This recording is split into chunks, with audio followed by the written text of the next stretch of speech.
Climate compensation की बहस पाकिस्तान के लिए इस वक्त बहुत अहम है क्योंकि वो अब भी अपनी तारीख के बदतरीन सैलाब और उसके आफ्टरमैथ के साथ डील कर रहा है। इन फ्लड से हर 7 में से एक पाकिस्तानी मुतासिर हुआ, सैकड़ों जानें गईं, करोड़ों नहीं अरबों का नुकसान हुआ, लाखों घर तबाह हुए, जिनमें से 90% घर सिर्फ एक सूबे सिंध में तबाह हुए। इनमें से एक घर मोहम्मद सईद का भी था। पाकिस्तान का एक्सटर्नल डेट है, यानी जो मुल्क के बाहर जो पैसे, इंटरनल डेट भी होता है, यानी पाकिस्तान का जो टोटल डेट है वो 60 ट्रिलियन पाकिस्तानी रुपये, यानी रफली 300 बिलियन डॉलर के करीब, 200-300 बिलियन।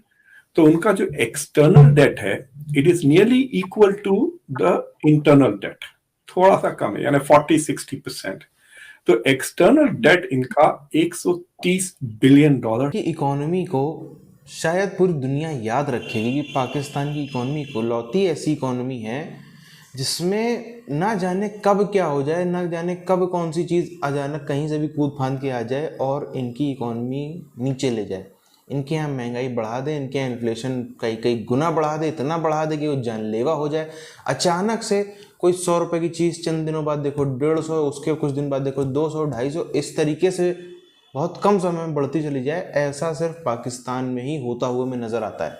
तो अब ऐसे देश में, पाकिस्तान जैसे देश में भी अगर ये लोग उम्मीद, आप देखो कोई भी काम ऐसा नहीं होगा जो ना हुआ। पिछले 1-1.5-2 सालों में जितनी चीज़ें हो सकती हैं, सैलाब आना, आक्रमण, जैसे पहले तो ना आक्रमण हो जाते थे, वो आक्रमण भी इमरान खान ने कर दिया है। इनके यहाँ पे पॉलिटिकल इंस्टेबिलिटी बहुत ही खौफनाक वाली है, मजबूत सरकार है ही नहीं। उसमें भी ज़्यादातर नाकाबिल लोग भरे हुए हैं जिनको, जो सिर्फ किसी के भाई हैं, किसी के बेटे हैं, इस वजह से कुर्सी तक पहुँच गए। शहबाज शरीफ नवाज शरीफ का भाई है, बिलावल भुट्टो आसिफ जरदारी या बेनज़ीर भुट्टो का बेटा है, इसके अलावा उनकी कोई भी कैपेबिलिटी नहीं है। ये सब होने के बाद भी अगर पाकिस्तानी सोचते हैं कि कुछ आगे चल के सही हो जाएगा, तो फिर इस कौम से बड़ा सपने देखने वाला जाहिल कोई हो नहीं सकता। इस सैलाब की वजह से 33 मिलियन पाकिस्तानी मुतासिर हुए और तकरीबन 1700 लोग हलाक हुए। वर्ल्ड बैंक के मुताबिक सैलाब से होने वाला इकोनॉमिक लॉस 15 बिलियन डॉलर से ज्यादा होने का अंदाजा है और बहाली और इस नुकसान को एक पायदार तरीके से भरने के लिए कम से कम 16.3 बिलियन डॉलर की जरूरत है। जब फौरन पानी रात को आ गया तो हम कोई सामान नहीं निकाल सके, हम रात को ही निकल गए, बच्चे को साथ लेके हम मेड़ चले गए। इसमें तकरीबन 500 घर है, 300-400 घर मकान जो है वो बिल्कुल गिर चुके हैं। तकरीबन एक मकान में 5-6 लाख तो लगेंगे बनाने के लिए, क्योंकि अभी रेती भी महंगी हो गई है, सीमेंट महंगा हो गया है, मजदूरी महंगी हो गई है। हमारे पास इतने वसाइल नहीं है जो हम बना सकें। इधर कोई भी नहीं बना सकेगा क्योंकि राशन ही नहीं है, खाने के लिए कुछ नहीं है। पाकिस्तान के पास फॉरेन करेंसी रिजर्व 4 और 7 बिलियन डॉलर्स के बीच में, वो वेरीज होता है करेंसी वगैरह। इसका मतलब ये है कि उनका डेट इज 130 और उनके currency reserves is just 7 billion dollars. तो ये 7 बिलियन डॉलर्स से वो कर्जे के ऊपर इंटरेस्ट भी अदा करेंगे और जो एनर्जी के इंपोर्ट्स हैं बाहर से, नॉट जस्ट एनर्जी, फूड भी इंपोर्ट करता है पाकिस्तान, इज इंपोर्टिंग, तो उसके भी सारे पेमेंट्स डॉलर्स में होंगे। दूसरी तरफ पाकिस्तानी वजीर आजम शहबाज शरीफ ने ट्विटर पर लिखा कि COP27 के सिलसिले में आलमी रहनुमाओं से बात करते हुए मैंने सैलाब के बाद पाकिस्तान को दरपेश चैलेंजेस को एक्सप्लेन किया और रिहैबिलिटेशन के लिए इंटरनेशनल सपोर्ट की ज़रूरत को हाईलाइट किया। और climate change activist Greta Thunberg ने लिखा कि हमें नुकसान और तबाही के लिए एक फाइनेंस फैसिलिटी की ज़रूरत है, हमें क्लाइमेट जस्टिस की ज़रूरत है। COP27 में रहनुमाओं को इसके लिए सामने आने की ज़रूरत है। किराया भी नहीं है जाने के, और जाएंगे तो वहाँ कुछ तो हो, हुकूमत कुछ तो हमारी मदद करे, कोई घर मकान बना के दे। अभी तो 2.5-3 लाख का तो एक कमरा बन रहा है, जिसमें हम गरीब तो नहीं बना सकते हुकूमत के मदद के सिवा। देख रहा था कि देयर इज क्रिटिसिज्म के अभी तक ये 13 बिलियन छोड़ दें, इससे पहले काफी क्रिटिसिज्म हो रहा था कि सऊदी अरेबिया और चाइना ने पाकिस्तान की मदद नहीं की। लेकिन व्हेन आई एक्चुअली चेक कि अगस्त के करीब या जून के करीब चाइना ने इनको 2.3 बिलियन डॉलर्स की मदद भी की थी और सऊदी अरब ने तकरीबन hundred of millions of dollars का तेल विद डिफर्ड पेमेंट किया। So they are constantly getting foreign assistance. COP27 में क्लाइमेट फाइनेंस या फिर लॉस एंड डैमेज की फाइनेंस की जो बातें हो रही है उस पर पाकिस्तान का काफ़ी जिक्र हो रहा है, पाकिस्तान फोकस में रहा है। और देखिए, ये पॉजिटिव बात है कि पहली बार लॉस एंड डैमेज फाइनेंस पर बातें हो रही हैं। लेकिन ऐसा नहीं है कि आज बात हो रही है और कल पैसे मिल जाएंगे। एग्रीमेंट ये हुआ है कि इस साल बातें करेंगे, अगले साल अबू धाबी में इंटरिम डिसीजन होगी और 2024 में कुछ फाइनल डिसीजन करेंगे। पाकिस्तान के 3 एज हैं, अल्लाह, आर्मी और अमेरिका। अमेरिका से तो अभी तक ताल्लुकात खराब हो गए थे, एंड अल्लाह ताला तो ऊपर से अजाब ही अजाब भेज रहा है उनके ऊपर, फ्लड आफ्टर फ्लड, फ्लड नहीं अर्थक्वेक नहीं तो फ्लड आ रहे हैं। सो द डैमेज जो हुआ है from floods for Pakistan, that has also complicated its situation. तो weak infrastructure, bad governance and then natural calamities, उसके बाद उनकी प्रायोरिटीज इतनी लॉपसाइडेड है कि क्या कहिए कि the over expenditure on defence, जो because of its situation with India, Pakistan के पास रिजर्व ही नहीं है, तो वो पेमेंट ही नहीं कर सकते। तो उसमें ये होता है कि आप डिफॉल्ट कर देते हैं, और अगर आप डिफॉल्ट कर दें, पाकिस्तान ने एक बार कर चुका है हिस्ट्री में, अगर डिफॉल्ट कर दें तो आपकी डूब जाएगी इकोनॉमी, आपको कोई कर्जा नहीं देगा, आपको कोई फॉरेन इन्वेस्टमेंट्स भी नहीं आएंगे।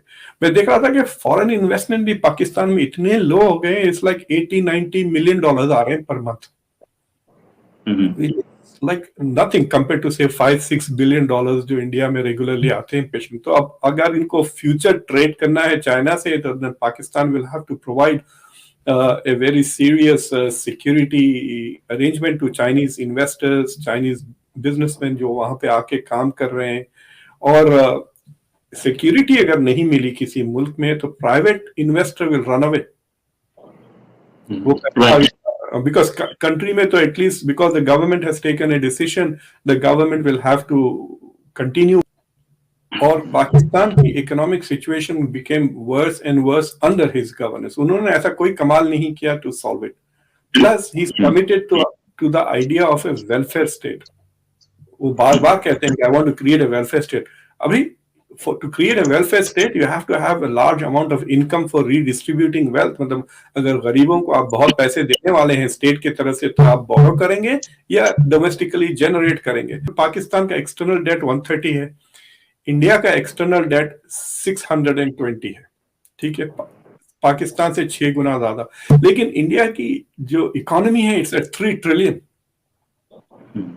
तो the debt is much less. Plus India के पास अभी भी $550 बिलियन के रिजर्व्स।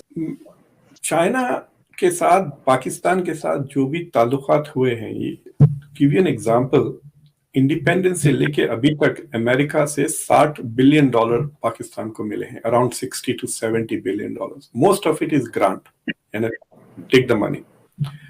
उतने ही पैसे चाइना से मिले हैं and the entire amount is loan, it's a loan, वो फ्री के पैसे नहीं है। वो जो 9 बिलियन है उसमें डेट का रोल ओवर है, which means that instead of giving us making the payment which is due, आप उसको रोल ओवर कर दें। तो it is not like cash in hand for Pakistan to solve its crisis. In fact, it is in the long term a bigger problem, क्योंकि अब ये $9 billion is an additional loan on the previous loans जो इनको मिले।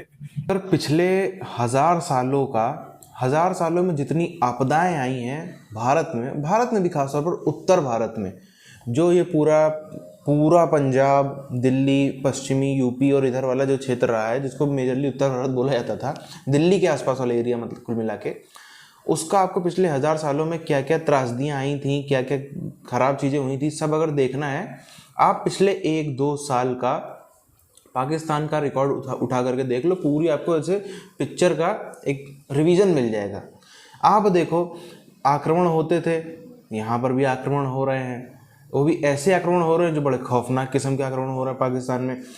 बीच बीच में कभी सैलाब आ गया, कभी पानी की कमी पड़ गई, कभी सूखा पड़ गया, कभी अकाल पड़ गया, वो सब भी हमको पाकिस्तान में होता नज़र आ रहा है। जितनी चीज़ें यहाँ पर हुई, भूखमरी से लेकर सब, जितने जिससे भी नुकसान हुआ समाज को, सब का सब आज हमको पाकिस्तान में फिर से होता हुआ नज़र आ रहा है। यहाँ तो चलो बहुत सदियों में ये छोटी धीरे धीरे घटनाएं घटती नहीं, इधर तो 2 ही साल में सब कुछ हो गया, और आगे भी और क्या क्या हो जाए उसका कोई वो नहीं है।